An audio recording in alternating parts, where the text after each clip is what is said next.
Muito bem, dando sequência então à nossa aula de centralidade em redes, vamos começar falando nesse vídeo então de centralidade de proximidade.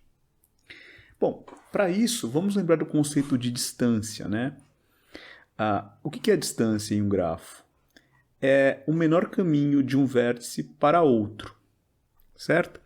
Então, existe sempre um menor, em um grafo conexo, vai sempre existir um caminho, que vai ser um menor caminho, né? Vai sempre existir um menor caminho, que é a distância, entre um determinado vértice e qualquer outro.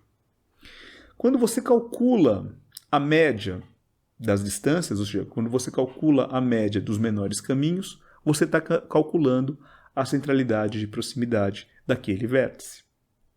Então, basicamente, o que a gente está mostrando aqui é que a centralidade closeness, né, a proximidade em inglês, de um vértice V é a somatória das distâncias, portanto, o menor caminho, né, do vértice V para o vértice T, dividido pelo número de arestas possíveis, que é n-1.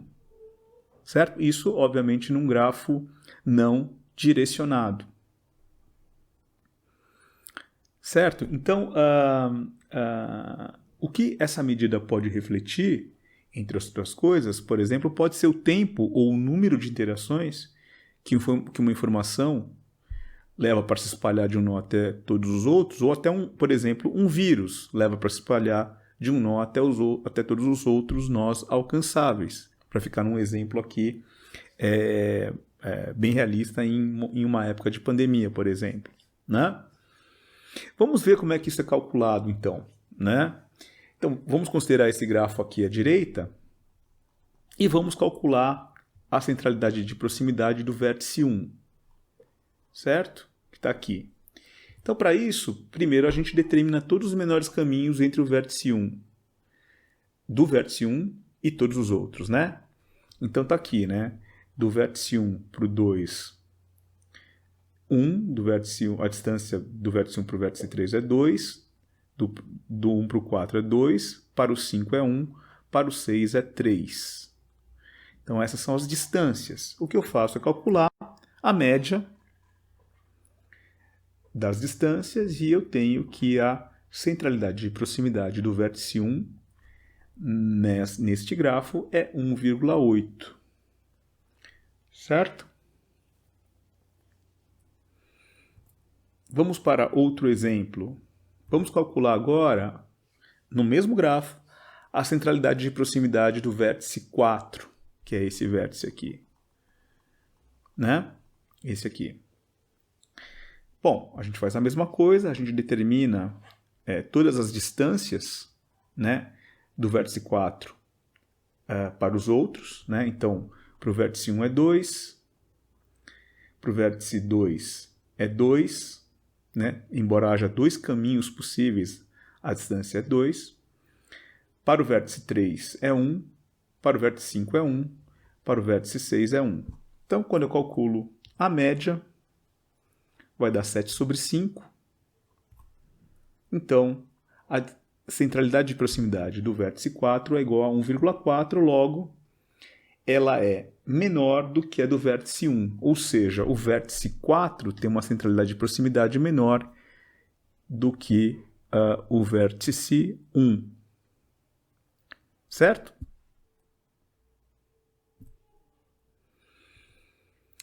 Há uma outra centralidade que é chamada de autovetor.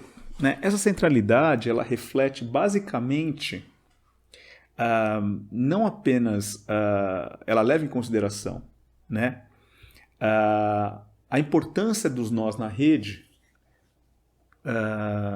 ela mede a importância de um nó na rede, considerando a importância dos nós vizinhos.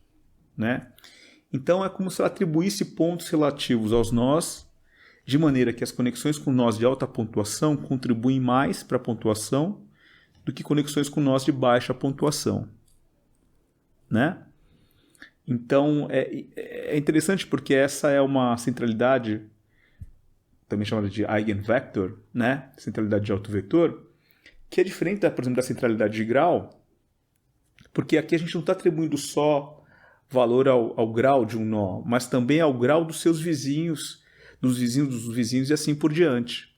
Então note que quando você vai fazer essa conta, quando um algoritmo vai fazer essa conta, tem que levar em consideração a atribuição de valores que vão mudando conforme essa conta vai prosseguindo, conforme o algoritmo vai progredindo, né? Porque é uma função recursiva, né? Então você está vendo aqui que a centralidade de autovetor ela leva em consideração a importância de determinados dos vizinhos e assim por diante, os vizinhos dos vizinhos, né? E isso vai gerar, né, na verdade, um cálculo que ele é contínuo, ele pode ser contínuo, né, porque é uma função recursiva, e até que momento que isso estabiliza, digamos assim, né?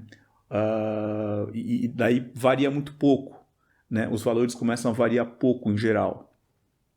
Então, a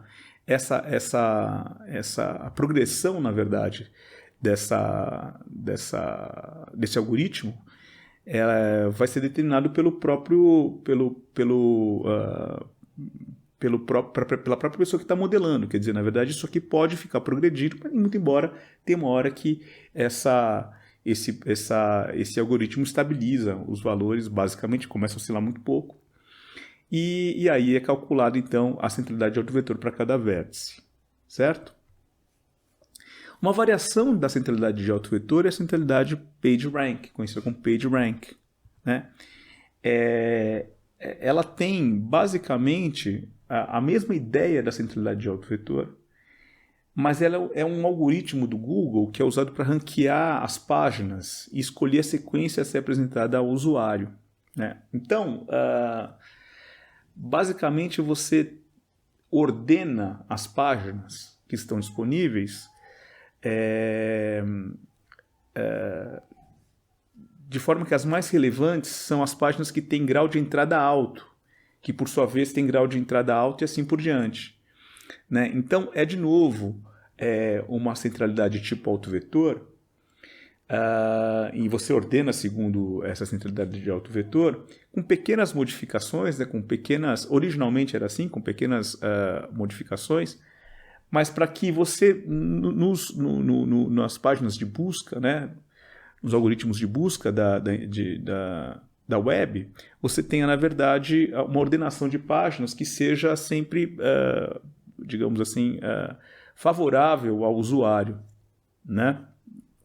Então, basicamente, você veja aqui, por exemplo, pelo tamanho dos nós aqui, dessa rede, você está vendo aqui esse nó em amarelo, ele é importante, né? Ele é o maior nó aqui, mas veja que ele está recebendo 1, 2, 3, 4, 5, 6, 7 arestas, né? Mas ele é mais importante do que esse que está recebendo 6. 1, 2, 3, 4, 5, 6. Certo? E por que ele é tão mais importante? Porque ele está recebendo arestas de um vértice que é grau 6, que ele mesmo já é importante. Então, veja, embora ele receba só uma aresta a mais do que esse vértice azul, ele é bem mais importante porque ele recebe arestas de vértices que são eles mesmos importantes, diferentemente desse vértice azul, que recebe muita entrada, né, de vértices relativamente não tão importantes. Tá? Então note que isso tem a ver com ranqueamento, né, a importância do vértice, que por sua vez reflete a centralidade de autovetor, como nós comentamos anteriormente. Por sinal, PageRank tem a ver com o Larry Page, que foi um cofundador do Google, né? E aí essa questão do Page tem esse duplo sentido, né? O ranqueamento da página e também o Page, seu sobrenome desse cofundador do Google. Então a gente está vendo aqui uma outra rede, né, em que você observa o tamanho dos nós, né, nessa rede, relacionado com a centralidade PageRank, né? Então, quer dizer, vocês vão observar nessa representação que os maiores nós aqui, né, os nós representados com uma área maior, são aqueles justamente que recebem inputs, recebem arestas de vértices que são também eles mesmos importantes, né? Ou nós dessa rede que são eles mesmos importantes. Se algum nó que recebe projeção de nós que não são tão importantes, ele mesmo não se torna tão importante assim como a gente já comentou.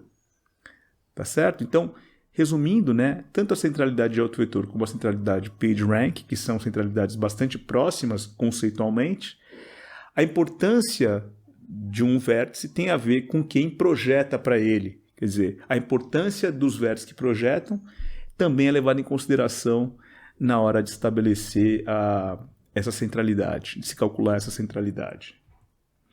Então, com tudo isso, né, com tudo que a gente comentou nessa aula, quando se organiza um grafo, né, ou uma rede pela importância, né, você pode fazer isso, por exemplo, usando cores, né, cores mais quentes, cores mais frias.